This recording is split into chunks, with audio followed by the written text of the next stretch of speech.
I'm Heather. I'm Kara. Together we're Sister Sister Mommy Mommy Teachers. Today we are going to talk again about knowing your name. The whole thing.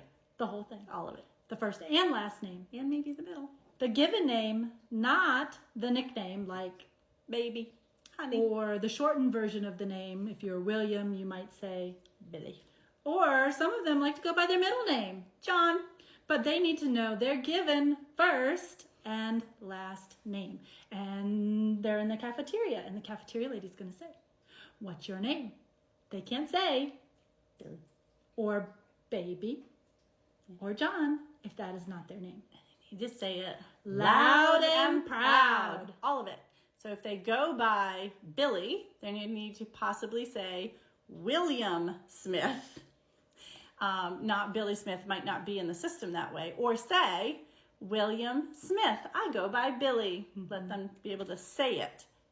The whole thing. And then if they go by their middle name, Right. same thing.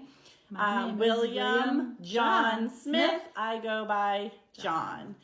And they need to say it loud and proud. It's loud in some of those places. They can't hear it. Yeah. And that they can say their name to people on campus. Yeah. They're vetted people. It's okay when someone says, "What's your name, honey?" To not okay go to like say it. this.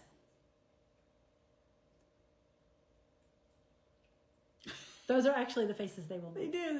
They just look at you or and then they smile. keep walking. So let them know it's okay. There's a safe space to say their name and to say their whole name, because especially at the beginning of the year, we're trying to learn who's who and to know their teacher. Yes. Know the teacher's name. Teacher's name. So practice these things at home and then practice saying their whole name. They don't hear themselves as Billy Smith. So if someone says, "Billy Smith, are you here?" They might not answer, which happens all the time. Does. I'm Billy, not Billy Smith. I don't know who that is. Yeah. So make sure they know their whole name. Oh, especially if they go by their middle name. Yes. If the kid's name is John and somebody says William, They're not going to answer because they don't might know not. that that's Right. their name. So really say their whole name Yeah. in practice. Let them know it's okay to respond and how to say their name. Please, for the love of all that is teaching. Teach them how to say their name. Yeah, it's really helpful for them to be able to be successful in those first few days because it can be really cumbersome.